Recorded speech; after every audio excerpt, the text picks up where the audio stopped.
Bonjour à tous et bienvenue à l'Institut des Libertés, j'allais dire à l'Université de l'Épargne, pour un nouveau délit d'opinion, le premier de cette année 2026. J'espère que les vacances se sont bien passées, que vous avez eu un bon réveillon de Noël et un bon réveillon aussi du Nouvel An. Nous, on revient bien en forme pour parler d'un événement que j'avais pas vu venir. C'est ce qui s'est passé au Venezuela, évidemment, hein. Il n'y a pas trop de surprise avec l'enlèvement éclair du président Nicolas Maduro.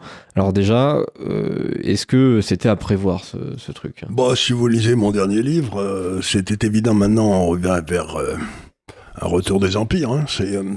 Vous voyez revenir l'Empire russe, l'Empire turc, et là, les États-Unis ont décidé que l'Empire américain, ce serait l'Amérique du Nord et l'Amérique du Sud, et qu'il fallait pas leur chercher des poux dans la tête, et que Maduro était en train d'installer une usine de drones à long terme qui pouvait, d'origine iranienne, sans doute financée par la Chine, et qui pouvait atteindre Miami, les drones en question.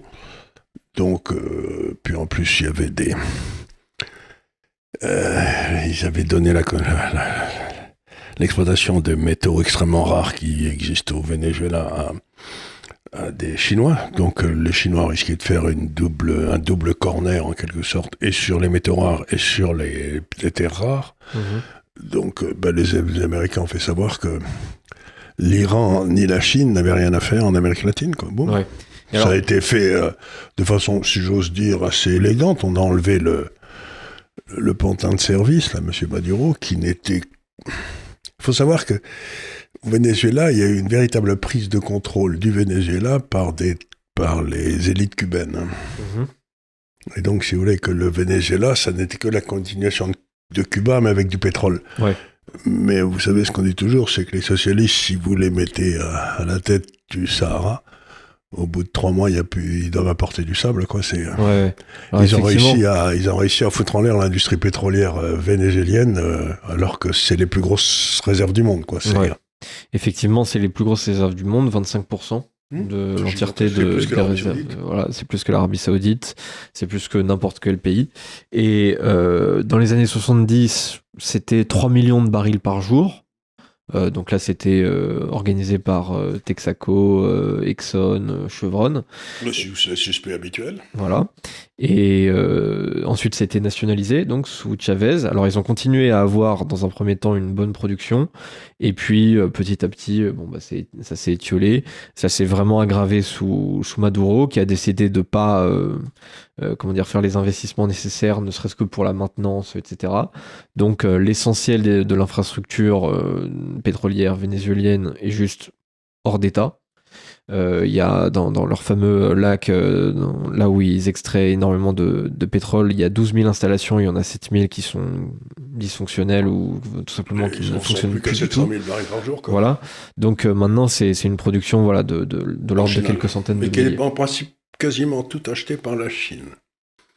Les 700 000 barils partaient beaucoup en Chine. Et le pétrole vénézuélien a une caractéristique intéressante, c'est qu'il est très lourd.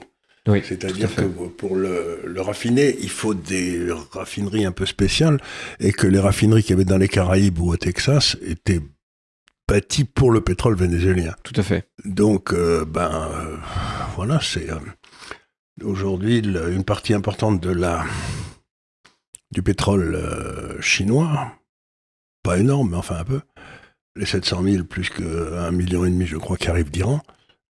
Ça vient d'Iran et de Venezuela.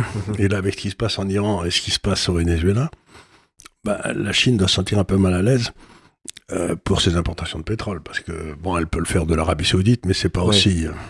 Mais est-ce qu'elle en a tant besoin de ça, de ces importations de pétrole ? Elle importe à peu près 11 millions de barils par jour. Ouais. Donc, elle doit importer un paquet j'imagine, d'Arabie Saoudite et d'autres pays. Mais là, on lui enlève à peu près 2 millions de barils par jour qu'elle ne peut retrouver littéralement qu'en Russie. Ouais. Ça veut dire que elle devient plus dépendante de la Russie. Ouais. C'est-à-dire que... C'est un modèle moins résilient, ouais. Ouais, c'est-à-dire que ça peut être leur plaire des masses, ça renforce la possibilité de négociation de la Russie par rapport à Oui. la Chine, quand même. Oui, c'est clair. Et les États-Unis, eux aussi, est-ce qu'ils en ont besoin? Parce que ça, à Non, pas chaque du fois, tout. c'est ce que je vois revenir, c'est qu'ils ont absolument besoin de ce pétrole. Pas vrai du tout. C'est les premiers producteurs mondiaux. Ils sont Ouais. exportateurs nets C'est d'énergie. exportateur net, ouais. Et puis, si jamais les Canadiens cessent de faire des bêtises, ils ont tout le pétrole qui arrivera directement. Il y a un pipeline qui existe, mais que les Américains ont refusé d'ouvrir pour l'instant. Je sais pas où qui va vers l'Ontario et là où il y a toutes les réserves de pétrole canadiennes. Donc, s'ils ouvrent ce truc-là, il y a 1 ou 2 millions de barils par jour qui arriveront directement vers les États-Unis. Donc, ils n'ont absolument pas besoin de ça, quoi. Ouais. Non, mais simplement, ce que les États-Unis n'ont pas accepté, c'est le coût d'installer une usine de drones qui peut attaquer Miami. Mhm. Alors ça, faut pas déconner. C'est le même coût que le Que coût de Cuba, Kennedy, hein, de ouais. Cuba. Et puis, c'est dans le fond ce que dit les... Ce qu'on est en train d'assister, sans vouloir porter de jugement de valeur qui ne servent à rien d'ailleurs, c'est au grand retour de la réelle politique bismarckienne. Ouais. Quoi. C'est-à-dire, on vous dit, bah, écoutez les gars, si vous cessez de m'emmerder dans mon arrière-cour, je vais peut-être vous emmerder dans votre arrière-cour. Quoi. Et là, les Américains ont fait savoir de façon nette et précise à la Chine qu'elle n'avait rien à foutre ni au Venezuela, ni en... Oui. Bon, alors on va voir les élections brésiliennes qui vont avoir lieu en octobre cette année, parce que le Brésil est à peu près le seul État qui peut, en Amérique latine, peut s'opposer aux États-Unis. Quoi. D'ailleurs, c'est un fervent soutien, Lula, de Maduro. Hein. Bah oui, c'est tout le truc. C'est l'international socialiste, quoi. Ouais, surtout en Amérique du Sud, ils sont très soudés. Un pays comme la Bolivie, etc. Et alors, effectivement, il y a eu beaucoup de jugements de valeur, que ce soit dans la presse ou chez les politiques le lendemain ou même le jour même. Alors, on a vu beaucoup de commentaires qui disaient globalement, ce que j'ai vu le plus, c'est bon, alors effectivement, Maduro est un dictateur un peu sanguinaire, donc on est très content qu'il soit plus là, mais le droit international, nanani, nanana. Et en fait, plus le temps passait, plus les heures passaient, moins il y avait mention justement de ce fameux droit international. C'est-à-dire qu'en fait, après quelques ans, on s'est dit, mais en fait, bon. Vous savez, c'est ce que j'ai souvent dit ici, c'est que le droit international, c'est une vaste foutaise, parce qu'un droit, pour qu'il existe, il faut qu'il y ait des tribunaux, que ces tribunaux aient la capacité et la légitimité pour juger. Et une fois que le jugement a été rendu, qu'il y ait des forces de police ou militaires qui mettent en place le jugement. Le droit, on a essayé de remplacer les droits nationaux par une espèce de droit fondé sur les droits de l'homme. Et aujourd'hui, on va revenir à la réelle politique de celle de Lord Palmerston ou de Bismarck qui disait « Les nations n'ont pas d'amis, elles n'ont que des intérêts. » Ouais. Eh bien, si vous voulez, on sort de toutes les bêtises d'Atali, si j'ose dire, et on revient à la dure réalité de la diplomatie. C'est ce que disait Theodore Roosevelt, qui a été un grand président américain. Il disait, la diplomatie, c'est pas difficile, il faut avoir une très grosse massue et parler tout doucement à l'oreille des gens. Ouais. Eh ben, Trump, c'est l'héritier de Theodore Roosevelt. Il a tapé assez peu, parce qu'évidemment, il y a assez peu de victimes, il a juste enlevé le effectivement, type. C'est pas un changement de régime, hein, vous pouvez continuer comme avant, mais il a tapé assez peu, et il parle doucement à l'oreille des gens, mais le message a été entendu très fort. Ouais, et c'est une opération d'un point de vue technique qui est quand même extrêmement impressionnante. C'est une opération in and out de 88 minutes, apparemment. Donc avec quelques dizaines d'hélicoptères, des soldats au sol. Aucune victime américaine, il y a eu 2 soldats blessés seulement. Ils ont dû fouler la cheville ou je sais pas. Voilà, c'est ça. Je sais pas trop ce qui s'est passé. Bon, alors évidemment, tout était prévu. Apparemment, il y a des agents de sécurité de Maduro qui étaient dans sa garde rapprochée qui ont été déjà achetés en quelque sorte. Ah ben on sent très bien que ça s'est passé par une négociation entre Maduro, enfin les équipes de Maduro et en disant les équipes de Maduro ont dit si on vous livre Maduro, vous nous laissez tranquille. Et on nous a dit oui, et hop, et voilà. Ça, Tout à fait. Il y avait quand même... sa tête était mise à prix, 50 millions de dollars. Auparavant, c'était 15 millions. Et on peut imaginer qu'il y a eu un deal du style, donnez-nous des renseignements en tant qu'agent de sécurité de la garde rapprochée de Maduro sur ses habitudes, machin chose. Et puis, vous serez gentil, on intervient tel jour à telle heure, vous serez gentil de ne pas intervenir. Et puis, en échange, on vous donnera peut-être 250 000 dollars et puis une petite maison en Floride. Et puis, tout se passera très bien pour vous. Donc voilà. On voit bien qu'il y a eu une tradition. Mais ça veut dire quoi? Ça veut dire, quand vous réfléchissez, que nous sortons de cette période imbécile qui a suivi la chute du mur de Berlin, où on a expliqué aux gens qu'à partir de maintenant, le monde allait être régi par le droit. Eh ben, je ne prends pas un jugement de valeur, je dis que c'était idiot. Parce que le droit, sans la force pour appliquer le droit, ça n'existe pas. Oui. C'est une illusion, c'est-à-dire que vous dites... Donc ils nous ont fait croire qu'il y avait quelque chose qui s'appelait le consensus international, tout ça, c'est... Les États sont des monstres froids, c'est pas moi qui l'ai dit, je crois que c'est De Gaulle. Et un monstre froid, il doit défendre les intérêts de son pays. Alors, si vous réfléchissez, vous voyez, le message qu'envoyaient les États-Unis, c'est très net. Dans notre zone, vous ne nous emmerdez pas. Message qu'avait déjà envoyé Poutine sur la zone russe, en disant dans notre zone, vous ne nous emmerdez pas.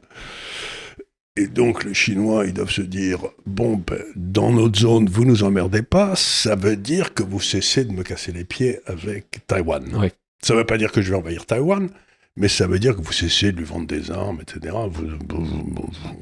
On explique à Taïwan. De toute façon, il va y avoir des élections à Taïwan.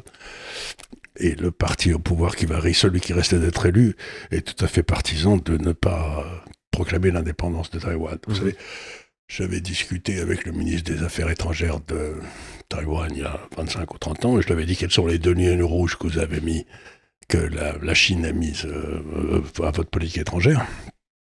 Il m'a dit, il y en a 2. La première, c'est que si on devient un État nucléaire, avec une arme nucléaire, ils nous rentrent dedans tout de suite. Et la deuxième, c'est que si nous proclamons l'indépendance, ils nous rentrent dedans tout de suite. Mais sinon, on se réunira un jour, dans le lointain. Donc on voit très bien émerger ces zones. Et il y a un autre élément qui est passionnant, qui s'est produit là, qui n'est pas tellement celui-là, mais... En même temps, il y a une nouvelle qui est peut-être beaucoup plus importante que celle qui est sortie, c'est que l'Arabie Saoudite détendait ses liens avec l'UAE, avec les Émirats Arabes Unis, pour se rapprocher de la Turquie. Alors là, il faut réfléchir un petit peu à ce que ça veut dire. Ça veut dire que si vous regardez une carte, depuis la Turquie, comme ça, vous allez de la Turquie... Vous descendez vers le Liban, vous arrivez à Latakia, là. Puis vous passez à Alep, vous descendez vers Bagdad. Puis après, là c'est que des sunnites. Hein. Oui. Là, vous arrivez à une zone aux alentours de Bassora qui est chiite. Et puis ensuite, vous rentrez dans l'océan Indien et tout, et vous trouvez la Malaisie, l'Indonésie, qui sont des puissances aussi sunnites. Oui. Donc vous avez, en plus de cette énorme zone de Valérie Pieris, vous avez un deuxième couloir qui est en train de se créer dans le fond de croissance sunnite. Et l'Arabie Saoudite ne peut pas ne pas avoir un défenseur militaire, qui a toujours été les États-Unis. Mais comme les États-Unis, ils ont l'air de vouloir maintenant se concentrer sur l'Amérique et puis la forteresse américaine, vous vous dites, ça peut pas être un État chiite, donc ça peut pas être l'Iran, ça peut être que la Turquie. Oui. Donc vous avez maintenant la réunion. La Turquie, c'est une industrie phénoménale, qui est très belle, qui marche très bien. C'est une puissance, une armée considérable, une population jeune, 80 millions, je ne sais pas combien, une armée très forte. Et maintenant, s'ils sont financés par cette caisse d'épargne qu'est l'Arabie Saoudite, vous avez la possibilité d'un développement du monde arabe monstrueux, sunnite. Et je crois que ce qui a rendu les Saoudiens fous, c'est le coup du 7 octobre, que le Qatar avait monté avec les Palestiniens, les Iraniens, pour empêcher les accords d'Abraham. Ouais. Donc ils se sont dit, les Qatars... Alors je crois que honnêtement,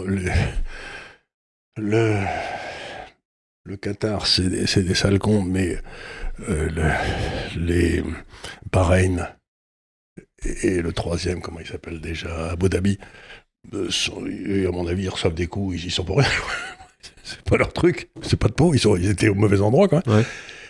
Mais ce qui est amusant, c'est ensuite de voir monsieur de Villepin pousser des cris sur le Qatar, alors que c'est sur tout ça, alors qu'il n'est payé que par le Qatar, lui, c'est le seul client qu'il a dans son entreprise, donc je crois qu'il retouche, d'après les rumeurs, je sais pas si c'est vrai. Ça m'intéresse pas d'ailleurs, je crois qu'il est payé 4 millions d'euros par an par le Qatar, etc. Donc on voit monsieur Villepin sur la télévision hurler contre la prise de contrôle de ce pauvre Maduro, en disant que c'est un scandale et tout. Je me demande s'il n'y a pas des choses qu'on ne dit pas là. Oui, il y a certainement des intérêts personnels, oui. Mais ouais, ce que je veux dire, c'est que maintenant on va monter cette énorme... Donc vous allez avoir l'Empire turc qui va s'appuyer sur la fortune saoudienne, l'Empire russe, l'Empire chinois, l'Empire indien qui revient, l'Empire sunnite de tout le monde musulman qui va monter comme ça. Et nous ? Oh, nous, on interdit de mettre du sel dans la rue, vous savez, pour empêcher la neige de fondre. Ah oui, c'est comme vous savez, comme toutes les bouteilles, ce qui m'énerve maintenant, les bouteilles d'eau, où il y a la capsule qu'on peut pas enlever. Oui, ça c'est fondamental. Un truc européen aussi, ça m'a toujours énervé, parce que du coup j'en fous partout. Enfin, donc ils s'occupent des problèmes importants, l'Europe. Oui. On sent que... Mais ce qui est effrayant, parce qu'on voit bien qu'aujourd'hui, il y a 2 mesures que devraient prendre les pays européens. La première, c'est le contrôle de la Méditerranée par les flottes italiennes, françaises et grecques, quoi. On doit arrêter les conneries. Maintenant, il faut qu'on empêche... donc, il y a un accord entre ces 3 pays qui n'ont rien à voir avec l'Europe et qui se passe tranquillement. Et le deuxième, il est urgent de refaire, si j'ose dire, l'Empire austro-hongrois, c'est-à-dire de permettre la réunification, enfin, un accord militaire entre la Pologne, la Hongrie, la Tchéquie, pour que... C'était eux qui empêchaient les Turcs de passer, je veux dire. Oui. faut le rappeler quand même. Hein. Donc, si vous voulez, aujourd'hui, il faut laisser tomber toutes ces conneries de l'Europe, des constructions européennes. Il faut faire 2 barrières, une sur la mer, une sur la terre, en disant aux Européens, aux Polonais, aux Tchèques et tout, allez, on va vous armer, vous allez... Mais qu'est-ce qu'on fait ? On achète toutes les armes aux États-Unis et des avions dont on n'a que foutre. Tout le monde s'en fout des avions, ce qu'il faut maintenant, c'est avoir des types au sol, quoi, qui peuvent crapahuter dans les montagnes. Oui, puis même les avions, je veux dire, je sais pas si dans 20 ans on achètera encore des avions. Mais les avions, ils se font tous, vous faites descendre un avion de 250 millions de dollars, l'avion, par un drone qui coûte 3 millions de dollars. Ouais. C'est complètement foutu, les avions, c'est à peu près aussi inutile que les... Ouais. Donc, j'ai l'impression, quand on voit les Européens, d'un monde où ils sont dans une espèce de rêve. Oui, puis là, vous voyez la nouvelle urgence, c'est défendre le Groenland. Oui, on va aller se battre au Groenland contre les Américains. Alors, le Groenland, vous le regardez sur la carte, il y a, je crois, 250 000 personnes au Groenland. Je crois que c'est même pas ça. Je crois que c'est encore moins que ça. C'est moins que ça. Vous avez une des spécialités de la diplomatie française qu'elle a défendue longtemps. C'était le droit des peuples à disposer d'eux-mêmes. Donc, vous dites aux Groenlandais, on va faire un grand référendum. Et on va voir si vous préférez rester accroché au Danemark ou si vous préférez devenir citoyen américain. Puis on leur pose la question, puis c'est à eux de décider. Mais aujourd'hui, l'espèce de machin qu'on a créé en Europe, il a décidé une fois pour toutes de l'inviolabilité éternelle des frontières. Mais s'il y a 2 peuples qui ne peuvent pas se supporter, qui sont dans les mêmes frontières, je sais pas, comme les Tchèques et les Slovaques, ils sont séparés sans emmerder personne, quoi. Donc, on a créé un monde de droit contraignant, mais sans aucun outil pour contraindre. Au moins, les Soviets, ils envoyaient les tanks à Varsovie ou à Budapest. Contraignant, oui. Ils avaient les moyens de la contrainte, mais nous, on explique, non, sinon on va être très fâchés. Ouais. Vous savez, ça me rappelle, c'est pas l'Union et Crouton, là, dans Astérix, là. Vous savez, le petit, qui allait retenir sa respiration jusqu'à ce qu'on fasse ce qu'il voulait, quoi. Il devenait tout rouge. Ouais. Nous, on retient notre respiration, on va être très fâchés. Et tout le monde dit, mais on n'a rien à foutre que vous soyez fâchés. Vous, si vous voulez pas respirer, vous allez vous faire cuire en neuf, quoi. On est à un niveau de compréhension politique en Europe qui dépasse le ridicule.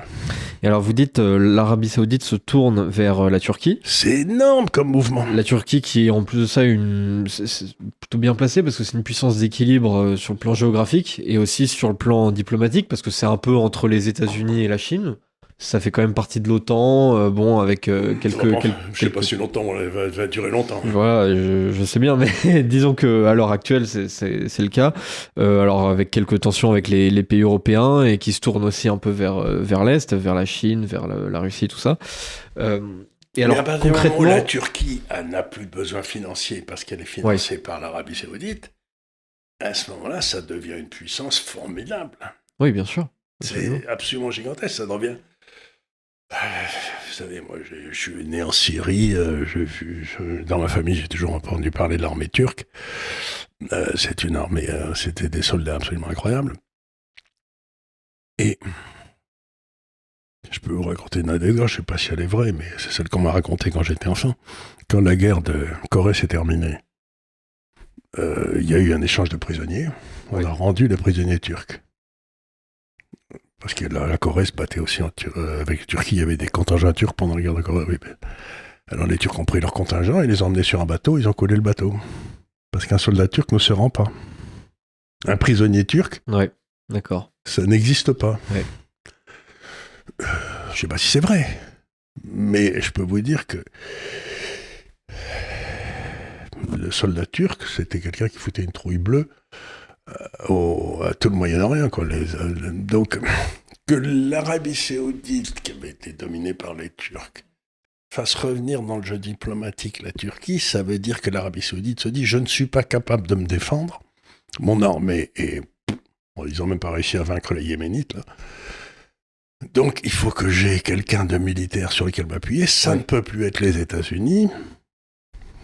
Ça ne peut donc être... Ça ne peut pas être un pays chrétien comme la Russie, donc ça ne peut être que la Turquie qui a Ils ont fait des accords déjà avec le Pakistan, qui a l'arme atomique. Uh-huh. Donc ils auront d'un côté la Turquie, l'armée classique, de l'autre côté le Pakistan, l'arme atomique. Et on voit très bien le bousculement qui va se passer. Ça veut dire que cet immense corridor qui part comme ça, qui va de la Méditerranée jusqu'à l'Indonésie, là... Ben là aussi, il va se passer des trucs. Hein. Ça va se réseauter, si j'ose dire. Il va falloir, si vous voulez, créer des aéroports, des trucs. Donc, on a ce qui veut dire que les années qui viennent vont être des années de croissance inouïe dans le monde, pas chez nous.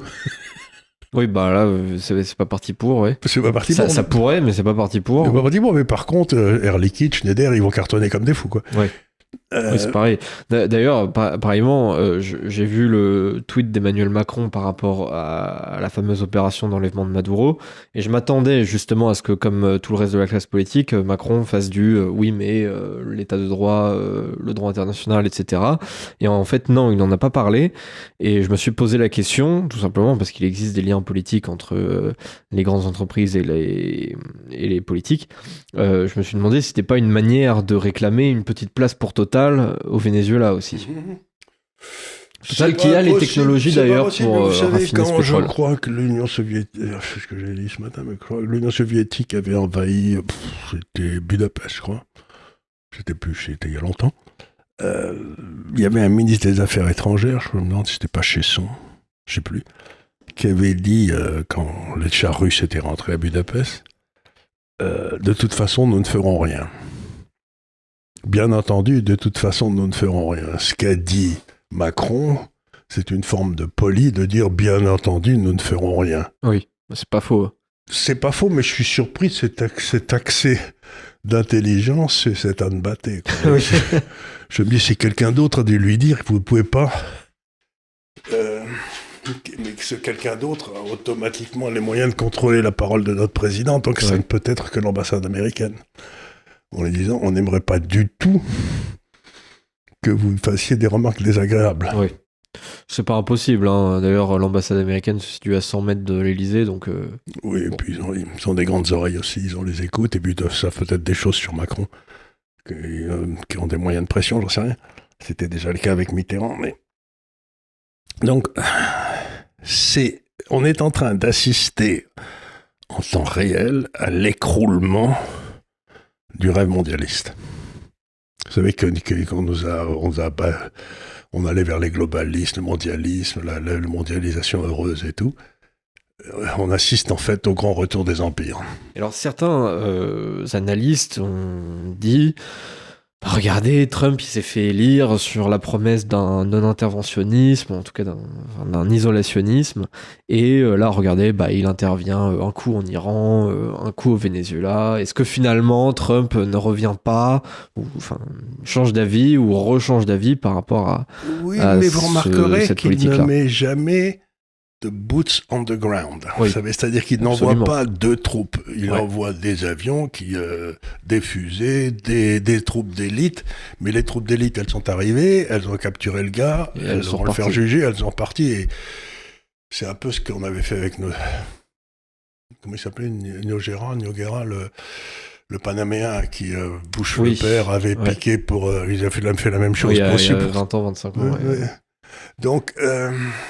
les États-Unis disent, encore une fois, c'est pas une question de morale et tout, ça me fatigue. C'est une question de réel politique.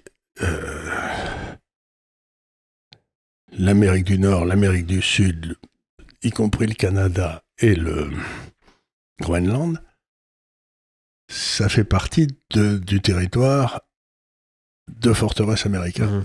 Donc, quiconque intervient dans ces territoires, il va avoir des problèmes avec nous.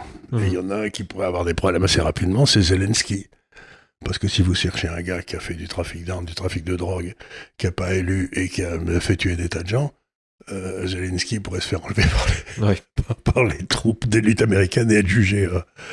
Ce qui serait un peu embêtant, quoi. Oui. Non, mais je marre, mais vous voyez ce que je veux dire, c'est qu'entre Zelensky et Maduro... c'est à peu près le même genre d'individu, quoi. Oh, quand même pas, je trouve là, vous allez peut-être un petit peu loin. C'est pas la même nature. Alors après, je suis pas un immense défenseur de Zelensky, hein, mais... si vous voulez, la moitié des armes ont été vendues sur le marché libre, l'argent est parti on sait pas où, il a piqué je sais pas combien de dizaines de milliards de dollars. Alors, c'est certainement un mec très corrompu à titre personnel. Hein, bien sûr. Oui, et puis, enfin, je sais pas, mais je veux dire, si vous cherchez un gars qui est pas élu, qui n'a pas été élu depuis ça fait 1 an et demi qu'il est au pouvoir alors qu'il n'est plus élu. Voilà, c'est un type qui n'est pas élu et qui est un peu douteux. Peut-être les Russes pourraient l'enlever, tiens. Ils ont essayé, ils avaient essayé au début. Là, j'ai vu que Zelensky avait essayé de tuer Poutine. Là. Il avait essayé d'envoyer des drones pour sa résidence. Ah oui. Bon, donc, à mon avis, il n'y a pas d'amour partagé entre les deux. Non, je pense pas, effectivement. Non, mais les Russes avaient tenté de... C'était une opération en fin février 2022, au tout début de la guerre, et ils avaient tenté de le choper. Au final, ils n'avaient pas réussi. Mais ouais. Mais si on commence à choper les types du pays d'en face avec qui on n'est pas d'accord, il va falloir renforcer l'Élysée, hein, parce que... Oui. Il y en a des gens qui aimeraient ça... Même en France, tiens. Oui, il y a des... J'ai vu des gars qui disaient il y a Macron, vous pouvez pas le prendre aussi. N'oubliez pas celui-là. Je savais pas qu'on pouvait faire ça, en fait, mais c'est une super idée. Ça peut donner des idées, je sais pas, à madame, comment elle s'appelle, l'italienne, la madame Mélanie, oui. Mélanie, elle pourrait dire,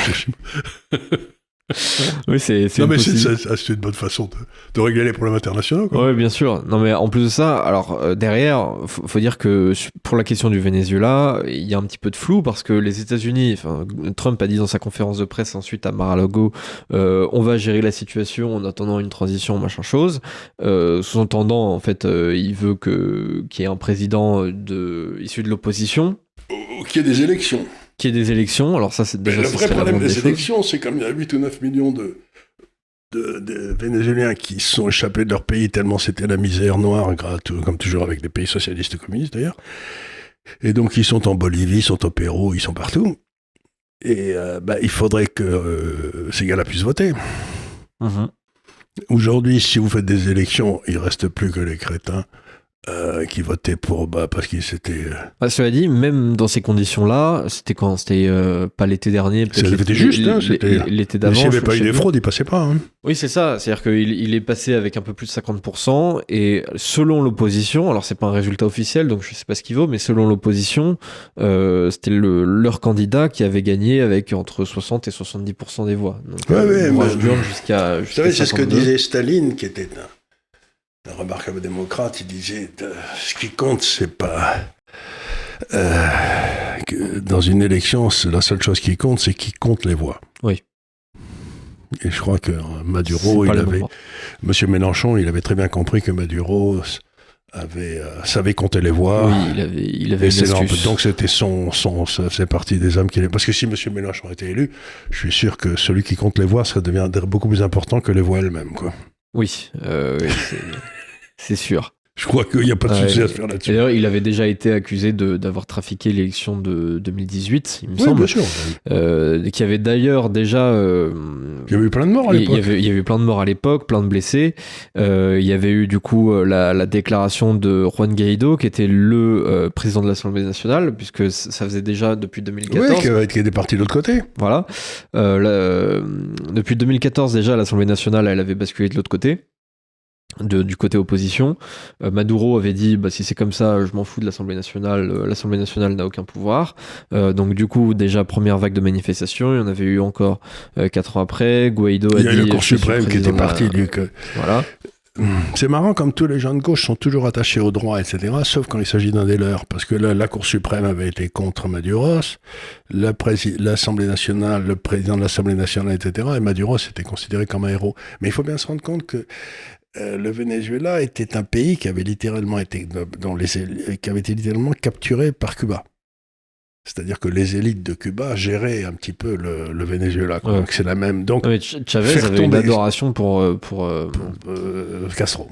Pour Castro, absolument. D'ailleurs, il est mort là-bas, à Cuba. En essayant de se faire soigner par des médecins cubains, ce qui était peut-être pas une bonne idée. Ouais. Et donc, ça veut dire aussi que si le Venezuela tombe, s'il y a des élections, etc., Cuba risque de tomber. C'est une possibilité. Ça peut créer un mouvement d'embrasement. Vous voyez ce qui se passe en Iran, c'est que... Oui, complètement. Ils se disent, si ça se fait là-bas, peut-être que ça peut se faire ici. Peut-être que ça peut... Puis quand les gens n'ont plus rien à bouffer, plus rien à perdre, qu'il n'y a plus d'eau, qu'il n'y a plus rien, ils finissent par se dire, ça va bien. Oui, tout à fait. Donc, on voit bien... Alors là, si je réfléchis en termes d'empire, vous aviez toujours eu, dans le fond, dans le Moyen-Orient, la Turquie, mettons Constantinople, Byzance, ou ce que vous voulez, la Grèce avant, qui était là avant, et qui se heurtait à l'Empire perse. Vous savez, qui était de l'autre côté. Ça fait 5000 ans qu'on se met sur la gueule entre les Perses et les Grecs. Donc, et là, on voit bien que dans ce nouveau... l'Empire perse, là, avec les mollahs, là, est très affaibli. Parce qu'il a pris 2 ou 3 défaites avec la perte du Liban, du Hezbollah, du Hamas, etc. Oui. Enfin, tout ça, il a perdu toutes ses troupes de pied, quoi. Il n'y a plus personne. Donc, on va se trouver dans une situation curieuse. Au Moyen-Orient, il y aura l'Empire de Constantinople, l'Empire turc sur l'Asie mineure. Et son rival de toujours, qui faisait l'équilibre, qui était l'Empire perse, qui va être très diminué. Donc ça crée en soi des possibilités de glissement, de changement, de rupture. Il y a des tas de choses. Bien sûr. C'est... Bien sûr, parce qu'on voit dans les rues, d'ailleurs pas que de Téhéran, mais dans d'autres villes aussi, d'ailleurs ce qui est révélateur, puisque on pouvait croire autrefois que ça pouvait être peut-être éventuellement juste la bourgeoisie de Téhéran qui était contre le régime, alors que le reste du pays pas du tout. Là, on voit que vraiment, il y a, sur l'ensemble du pays, ça se révolte, et que les forces de l'ordre ont de plus en plus de mal à justement retenir les manifestants. Oui, c'est très intéressant, parce que le vrai moment de vérité en Iran, ça va se passer, vous avez l'armée, et vous avez les gardiens de la révolution, qui sont les SS locaux, quoi. Oui. Je veux dire, qui sont très puissants, etc. Donc, si vraiment ça part en dig-dig, ce qui me paraît probable, mais je suis pas sûr, vous risquez d'avoir l'armée qui va essayer de se payer les gardiens de la révolution. Oui. Vous voyez ce que je veux dire, c'est-à-dire un coup. Parce que l'Iran a toujours été gouverné par ce qu'on appelait le bazar, c'est-à-dire les milieux d'affaires, l'armée et le pouvoir central. Oui.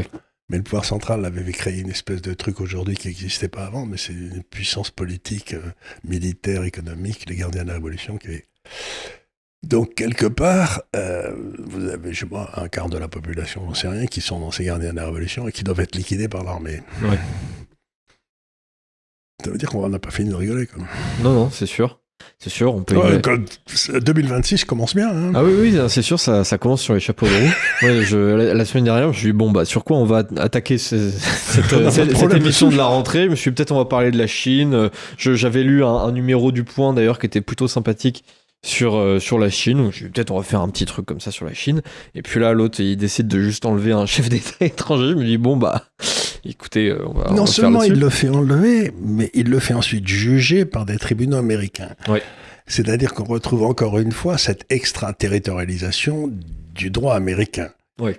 C'est-à-dire que vous avez fait quelque chose que nous, les Américains, on trouve pas bien. Donc, vous allez être jugé non pas par un tribunal international, la Cour de la Haye, mais... C'est le véritable droit international, c'est le droit américain. Vous savez, on arrive à une période, encore une fois,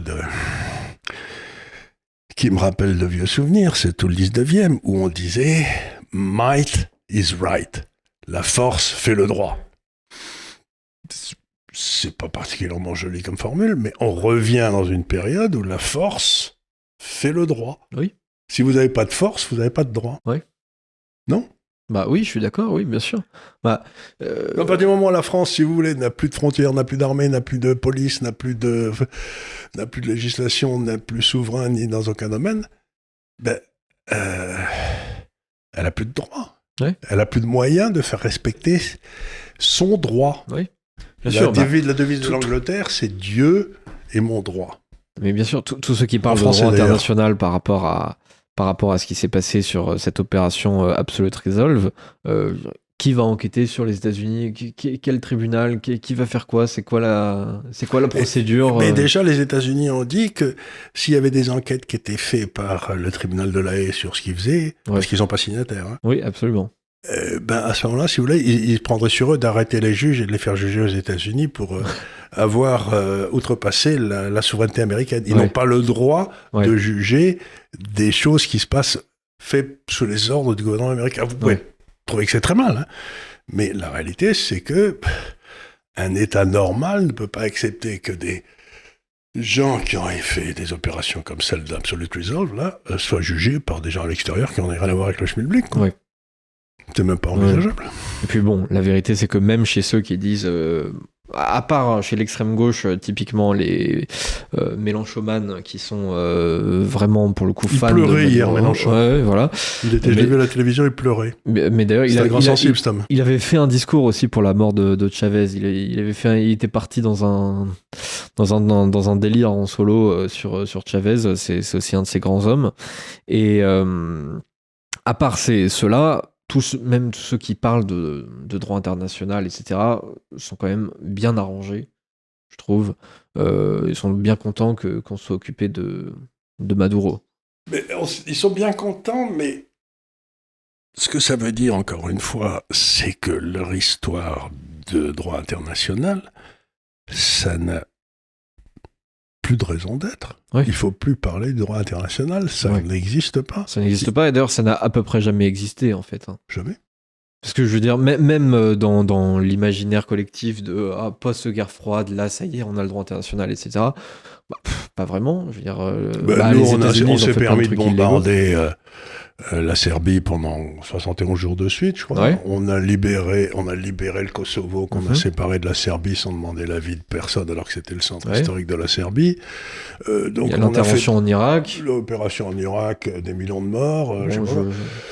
Je sais pas si c'est très respectueux du droit international, tout ça. Non, mais c'était...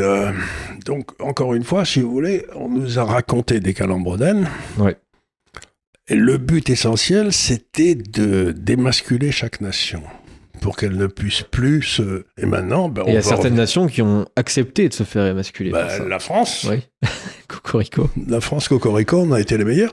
Mais aujourd'hui, on se retrouve avec des gens comme, maintenant, des monstres froids, comme les États russes, chinois, qui vont défendre les intérêts russes et chinois.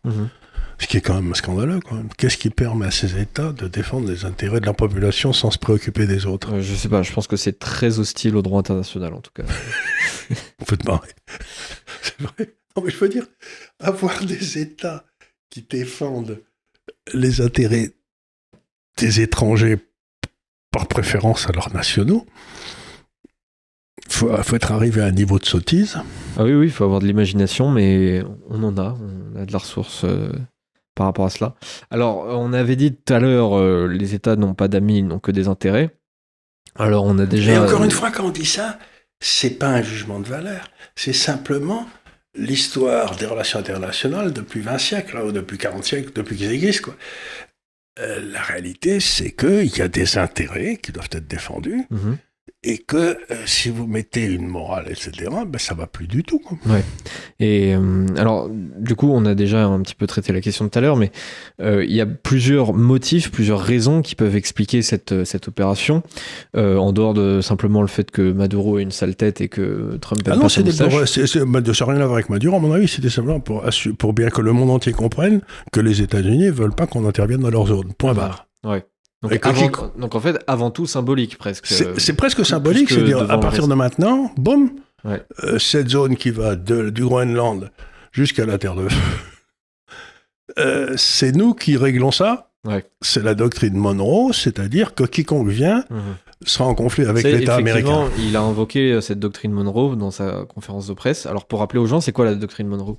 La doctrine Monroe, c'était un des diplomates américains, je crois, qui avait dit que tout ce qui était Amérique du Nord, Amérique du Sud, c'était s'il y avait un conflit, c'était les États-Unis qui étaient en charge de le régler.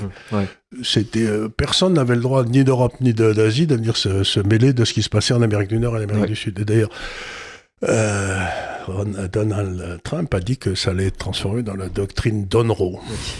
Ce qui est assez marrant, c'est-à-dire, voilà. Donc, il a simplement fait savoir, de façon nette, claire et précise, à la Chine, vous essayez d'envoyer des armes, des munitions, d'acheter du pétrole à ces gars-là, parce que vous allez avoir un os. Ouais. Et alors, il a dit, Donald Trump, que Cuba devrait se méfier. Il a dit que Cuba allait sauter. Ouais. Mais je le sais, parce que j'ai des amis cubains qui sont inscrits à l'université d'épargne, d'ailleurs, que je salue aujourd'hui. Un ami qui est un ingénieur et français d'ailleurs, mais enfin d'origine cubaine, qui a son père qui vit à Cuba et qui a 20 € par mois pour vivre. De retraite. C'est pas mal ça. De retraite, donc il est obligé de payer pour son père à Cuba, parce qu'il me dit l'état de misère de Cuba, c'est absolument inimaginable. Ouais. Pas d'électricité, pas de sang, enfin bref, c'est effrayant, quoi. Ouais. Et il y a d'autres pays aussi qui peuvent être visés par les États-Unis, parce que bon, le motif initial qui est évoqué par Donald Trump, qui est à mon avis pas complètement faux, mais qui est pas le motif principal, c'est le fait que ce soit quand même un gros lieu de passage du narcotrafic. En ce moment, c'est de la Colombie, mais en même temps, la Colombie va commencer à faire gaffe. Mais il faut dire aussi autre chose, si vous voulez, c'est que là, ce qui fait beaucoup de mal aux États-Unis, c'est le fentanyl. Qui est une drogue chimique. J'ai vu les gars qui étaient à Vancouver ou à San Francisco qui se marchent comme ça. C'est effrayant. Coupé en deux, c'est effrayant. Ouais. Et la plupart des principes chimiques du fentanyl sont fabriqués en Chine. Donc, on retrouve beaucoup de fentanyl aux États-Unis. Une sorte de guerre de l'opium inversée. Voilà, parce qu'ils ont des longues mémoires, les Chinois. Ouais. Et donc, Trump leur dit peut-être, écoutez, c'est bien joli, mais faut peut-être que vous commenciez à arrêter un petit peu de nous enfiler un peu trop de fentanyl, quoi. Parce que la cocaïne, c'est pas méchant, faut pas déconner. Enfin, j'ai déjà compris, je sais pas ce que c'est. Mais la cocaïne, ça vous transforme pas en zombie qui mourrait par terre. Non, c'est pas tout à fait pareil. Je saurais pas expliquer quels sont les effets directs du fentanyl. Effectivement, on voit les gens qui sont complètement addicts, qui sont coupés en deux. Et le fentanyl est un dérivé de la cocaïne, mais je sais pas quels sont les effets directs. Et j'ai vu un extrait d'une interview de Alex Karp, qui est le PDG de Palantir. Et je trouvais que ce qu'il disait était assez vrai, c'est-à-dire qu'il y a 60 000 personnes par an, il semblerait, aux États-Unis, qui meurent chaque année à cause du fentanyl. Alors, c'est pour la plupart des gens issus plutôt des classes populaires. Et Alex Karp disait, mais si c'était des gens issus des grandes universités, mais on enverrait immédiatement une bombe atomique sur le pays qui serait responsable de ce genre de truc, quoi. Donc, c'est clairement... Enfin, c'est totalement légitime de vouloir s'attaquer au plus haut niveau, même diplomatique, à ce problème-là. Donc là, vous avez la Colombie, maintenant, ils viennent d'avoir des élections qui sont plutôt à droite, etc. Donc, il y a le Chili aussi qui vient de basculer à droite. Le Chili qui va être de l'Argentine. L'Argentine, donc le grand bloc, ça va être le Brésil. C'est vraiment, si le Brésil bascule à ce moment-là... Effectivement, c'est intéressant parce que le Brésil, c'est un pays qui, depuis presque 10 ans, est un peu à chaque fois sur un point de bascule politique, un coup à droite, un coup à gauche, un coup à droite. Et là, ça a été un petit peu violent la dernière fois quand Bolsonaro est sorti. Surtout que les élections étaient... Oui, il y a eu des suspicions de trucage. Minas Gerais. Voilà, moi, j'étais pas là, je peux pas savoir. Moi non plus. Mais effectivement, au départ, je me souviens parce qu'on en avait parlé dans ces émissions, les sondages donnaient Bolsonaro très très bas et au final, il a fait un score à quasiment 50%. Il a fait 50% et avec un score massif dans le Minas Gerais là-bas, dans le sud où il n'y a pas beaucoup de gens qui vérifient ce qu'on met dans les boîtes. Quoi. Ouais. Donc là aussi, et puis là aussi, on retrouve la Cour suprême avec un juge en particulier, je ne sais plus son nom, qui voulait imposer le droit, donc qui a mis Bolsonaro en prison et ses enfants aussi. Enfin bref, là aussi, il y a une dispute entre les juges et les électeurs, si vous voulez. Donc, bref, le mondialisme a fait des dégâts au Brésil aussi. Quoi. Ouais, mais d'ailleurs, même Lula, avant, avait fait de la prison, il en est revenu, etc. Donc, peut-être que finalement, ils aiment bien lire des gens qui sont passés par la prison, parce que c'est peut-être bon signe pour eux, un politicien qui fait de la prison. Avoir un casier judiciaire, c'est ce que je dis toujours, c'est nécessaire pour être conseil constitutionnel en France. Hein, sinon, vous ne pouvez pas. Oui. Alors, oui. Alors, si vous êtes un gendarme, vous pouvez avoir un casier judiciaire, mais un casier judiciaire pour être conseil constitutionnel, aucun problème. Oui. Alors, en revanche, je suis pas sûr qu'ils auraient été élus par la population si on. Non, sans rien avoir. Élus, mais vous savez que l'élection, ça ne confère aucun privilège. La seule chose qui compte, c'est est-ce que vous êtes dans l'esprit du temps. Oui. Être élu, c'est-à-dire qu'avoir à quel mépris on traite le populisme. Mm-hmm. Le populisme, c'est que ça vient du peuple. Donc tout ce qui vient du peuple, c'est un peu sale. Ouais. C'est un peu sale, ça sent des pieds, ça a des dessous de bras pas propres. C'est potentiellement dangereux et contraire aux valeurs de la République. Ah oui, tout à fait. Et d'ailleurs, parfois au droit international aussi. Oui, tout à fait. Au droit de l'homme. Effectivement. Donc pour vous, la drogue, c'est vraiment un motif totalement secondaire, totalement au second plan. C'est-à-dire aussi, c'est que si les États-Unis, la grosse partie de la drogue vient soit des Caraïbes, soit d'Amérique latine, si une grosse partie de la drogue vient des Caraïbes et de l'Amérique latine, Trump va dire que, écoutez, ça va bien votre histoire de drogue, mais maintenant, si vous avez un président qui favorise la drogue, je peux venir le chercher et le juger aux États-Unis. Ouais. Donc ça va déjà limiter terriblement l'enthousiasme des gens. Parce qu'il y avait eu des polémiques là pendant des mois parce que justement l'armée américaine visait des bateaux qui sortaient parfois justement du Venezuela de trafiquants. Mais c'est une bonne question. C'est est-ce que si un bateau est identifié au trafic de drogue ou un avion, est-ce que quand il se rapproche du territoire des États-Unis, vous avez le droit de le descendre? Ouais. C'est une bonne question, mais... Oui. Pour Trump, la réponse, c'est oui. Pour Trump, la réponse est oui. C'est nouveau. Oui. Ah oui, bien sûr, c'est nouveau. Bien sûr, tout le monde gueule en disant « Oui, mais peut-être c'est des familles, etc. » Bon, il y a 3 mecs armés avec un bateau qui a 4 moteurs. Peut-être faut pas me la faire non plus. 200 km/h sur la mer. Pour de famille, tout de même. Non, mais toute cette espèce de truc on pense sans arrêt à protéger les assassins, mais jamais les victimes. Il y a peut-être un léger renversement qui est en train de se passer aux États-Unis. Un renversement. Et pour rester encore une fois sur l'Amérique latine, ce qui se passe au Salvador depuis quelques années, c'est fondamental. Et d'ailleurs, le président du Salvador aime beaucoup cette phrase, la tendresse envers le loup n'est que la pitié envers le loup n'est que la cruauté envers l'agneau. Et oui, on observe totalement ce renversement. Il y a eu ce moment. Et la question, c'est est-ce que ça va arriver au Mexique? Ouais. Parce que le Mexique, c'est quand même un pays. Moi, j'ai été au Mexique, j'ai beaucoup aimé ce pays parce que c'est un vrai pays. C'est pas un faux pays, c'est un pays qui a des cultures, qui a des traditions. J'étais très intéressé par le Mexique quand j'y suis allé. Et je me suis dit, mais ils ont cette espèce d'État dans l'État de ces organisations criminelles. Ouais. Et là aussi, il faut les liquider, quoi. C'est pas. Je pense que au Mexique, c'est tellement C'est tellement énorme les cartels. Je pense qu'il y a que les États-Unis qui peuvent s'en occuper. Mais c'est ce que les pas États-Unis l'État ont essayé de faire mexicain. savoir, mais que les Mexicains n'étaient pas tout à fait d'accord pour que les Américains s'occupent de leur cartel. Parce que quand Ouais. les Américains s'occupent du Mexique, en général, ils s'occupent du Mexique fort bien, mais ils en prennent la moitié, quoi. C'est Ouais. avec la Californie, Ouais, avec ouais. le Texas. Et puis il y a plein de gens qui sont aussi dans un entre-deux, c'est-à-dire que effectivement il y a une grosse restriction de liberté à cause des cartels, etc. Mais aussi les cartels mettent les gens dans un état de dépendance. Ils versent aussi de l'argent Ah, bien sûr. dans les favelas, etc. Du coup, en même temps, vous êtes plafonné parce que bah vous pouvez rien faire dans un pays qui n'est pas libre, et en même temps, bah vous êtes quand même un petit peu aidé par cette criminalité. Du coup, vous n'êtes C'est pas, comme vous n'êtes pas le libre, quoi. Hamas ou le Hezbollah qui faisait tous les Mhm. services sociaux dans les Bien sûr. au Bien Liban sûr, et tout, bah, ce qui fait que les gens, ils se disaient, je n'ai pas d'autres services sociaux, donc au moins j'ai cela, quoi. Donc là, on est en train d'assister à une clarification extraordinairement rapide et à un effondrement de ce qu'on pourrait appeler l'éthos, le logos dominant depuis la chute du mur de Berlin. Oui. C'est-à-dire que cette espèce de logos,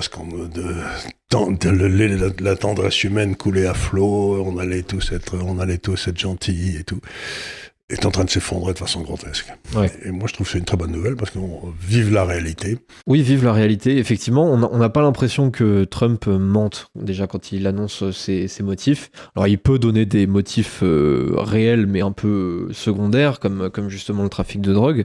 J'en sais rien. Mais déjà, il aime bien annoncer ce qu'il fait, et puis il n'a pas de raison de mentir sur ses motivations réelles. Parce Et que, le jour où je sais pas qui sera le prochain président des États-Unis, mais si c'est Vance, ouais. vous pouvez être certain qu'alors la forteresse America, ça sera puissance 10. Hein. Oui. Oui, c'est clair. Trump, il a encore quelques vagues intentions internationales, mais là, le discours de Vance à Munich.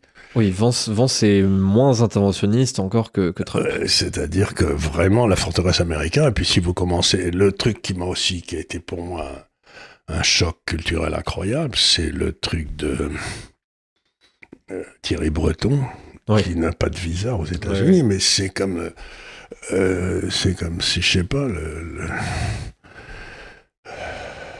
Laval avait pas été reçu par Hitler, vous voyez ce que je veux dire, quoi. Vous vous dites, mais enfin, ce type, il a toujours trahi, il a obéi aux ordres qu'on lui a donnés, il a toujours fait tout ce qu'il fallait, il a abandonné son pays, il a ruiné la société, enfin, il a fait tout bien, quoi. Et on lui donne pas de visa pour aller visiter le pays dominant. Il est quand même au conseil d'administration de la Bank of America. Oui, c'est vrai.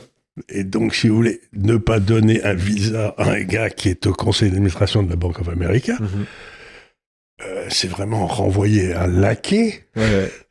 C'est un laquais que vous avez renvoyé. Donc, quand vous voyez pas donner de visa à Thierry Breton, piquer Maduro, vous voyez les pièces, vous les mettez les unes à côté des autres et vous dites, ça veut dire que les États-Unis disent, je suis maître chez moi dans cette area, dans cette zone, et puis le reste du monde, je m'en fous. Ouais, effectivement, depuis quelques dizaines d'années, à chaque fois, les États-Unis devaient se donner un bon vernis pour intervenir à droite à gauche. Il fallait donner des bonnes raisons morales.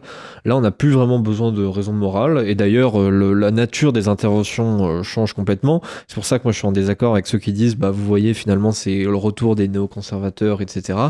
Bah, c'est quand même pas la même chose. L'intervention en Irak, l'intervention en Afghanistan, on reste pendant 10 ans à rien faire, à essayer de faire de l'éducation au genre à la population afghane. Là, c'est opération in and out, on reste 1h20, pas plus, et puis on repart. Et ensuite, vous gérez votre bordel de votre côté. Mais par contre, si vous continuez les conneries, le prochain, on l'attrapera aussi, on ira le juger aux États-Unis. Ouais. C'est-à-dire que vous censez de rendre une population responsable et vous dites, si le prochain chef d'État ne se conduit pas bien, nous, les États-Unis, dans notre zone, on a le droit de le piquer et de le juger. Ça va faire réfléchir des tas de gens. Hein. Ouais. Et puis c'est beaucoup moins coûteux aussi, parce que c'est beaucoup moins coûteux. l'Afghanistan, ça a coûté. Hein. C'était quand même. L'Afghanistan, l'Irak, ça a coûté un maximum. C'était monstrueux, quoi. Donc, ce à quoi on assiste, donc encore une fois, c'est le retour de la grande histoire. Ouais. L'histoire n'est pas finie. C'est pas la fin de l'histoire. C'est pas la victoire de Kant. C'est le grand retour des nations, des empires. Et, si je devais être parfaitement Brutal, je dirais de la guerre. Oui. Parce que la guerre, ça n'est qu'une forme, c'est ce que disait Clausewitz, je crois, avec la guerre, que ce n'est que de la diplomatie sous une autre forme. Les États-Unis sont en train de montrer que dans cette lutte diplomatique, s'il faut prendre des mesures militaires fortes, ils les prennent. Mhm. Ils ne sont pas retenus par je ne sais quel... Donc on se retrouve dans un monde, mais je ne sais pas que je le souhaite ou que je ne le souhaite pas, c'est pas du tout ce que je veux dire, mais il est évident que on retourne dans un monde incertain et dur, qui est exactement le contraire de celui qu'essayait de traiter l'Europe. Oui. Et donc aujourd'hui, tout le monde se doute, retrouve, dans le fond, sachant à peu près ce qu'ils veulent faire et où ils sont, sauf l'Europe, on n'a pas la moindre idée de ce qu'il faut faire, ni de qui est notre vrai chef, quoi. Oui, effectivement, on entre complètement à reculons dans ce monde-là. Oui. On comprend rien. On comprend rien, si vous voulez. Par exemple, voir un homme, quand même, qui a eu des responsabilités comme Villepin, dire qu'il faut envisager de faire une guerre au Groenland. Bon, d'abord, c'est complètement con. Et ensuite, toute l'Europe achète ses armes aux États-Unis. Oui. Non, mais il faut être complètement... Oui. Nous, on a peut-être quelqu'un encore fabricant d'avions ou d'obus qui pourrait... On a encore vaguement une armée, une industrie de défense. Mais la Hollande, l'Allemagne et tout, ils s'achètent toutes leurs armes aux États-Unis. Donc on va faire une guerre aux gars Oui, qui nous vend les armes. Ouais, c'est faire la guerre avec en quelque sorte avec ses amis ou ses alliés, dire bon, je te mets une droite, mais t'inquiète pas, c'est pas méchant, quoi. Oui, mais encore pour mettre la droite, faut avoir des gants de boxe. Si le seul fabricant de gants de boxe est aux États-Unis et qu'on achète des gants de boxe chez eux, on va pas aller loin. Ouais. Donc, c'est cette espèce d'irréalisme. On vit dans une espèce de brouillard intellectuel en Europe depuis 30 ans, et toutes les hypothèses fondatrices de ce brouillard sont en train de s'écrouler. Ouais. Ah non, mais clairement, ils savent plus où donner de la tête. Et ça va être intéressant, à mon avis, on va devoir traiter le sujet dans quelques temps, puisque Trump a dit qu'il allait s'occuper de la question du Groenland d'ici 2 mois. Mm-hmm. Voilà, en plus de ça, il annonce la couleur, il dit à quel moment ça va se passer. Il dit, bon, voilà, dans à peu près 2 mois, on va avoir, j'imagine, mais des problèmes avec le Danemark. vous regardez dans cette hypothèse de la forteresse américaine, vous regardez le continent asiatique qui est là. Ouais. Qui est immense, vous savez. Et puis vous avez la Russie qui contrôle toute la face nord. Donc les bateaux russes avec les brise-glaces nucléaires peuvent passer comme ça au nord de la Russie sans que les flottes américaines, etc., puissent les intercepter. Et puis elles débouchent là du côté de la Norvège ou par là, ou du côté de l'Islande. Ouais. Et le seul masse de terre qui est là pour voir ce qui se passe, c'est le Groenland.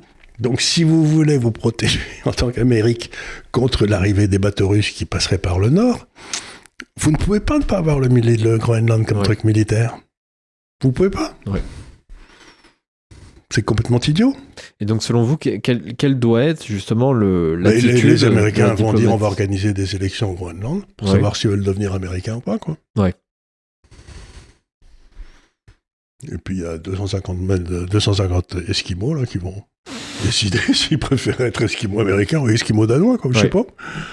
Il y en a qui disent qu'ils veulent être Esquimaux tout court. Ni danois ni américain, mais alors ça va être compliqué pour tout ce qui est alimentaire. D'abord c'est très grand le Groenland, et puis Esquimaux tout court, oui, mais leur niveau de vie va pas être terrible. Hein. Non. Parce qu'aux États-Unis, on pourra leur donner quelques bourses pour Harvard, je sais pas. Oui, ça, au moins c'est pratique. Il me semblait qu'il y avait un plan de l'administration de Trump justement qui imaginait le fait de faire un chèque tout simplement aux habitants du Groenland, c'est-à-dire que leur donner $100,000 par personne, ça représenterait quasiment rien pour les États-Unis. Et voilà.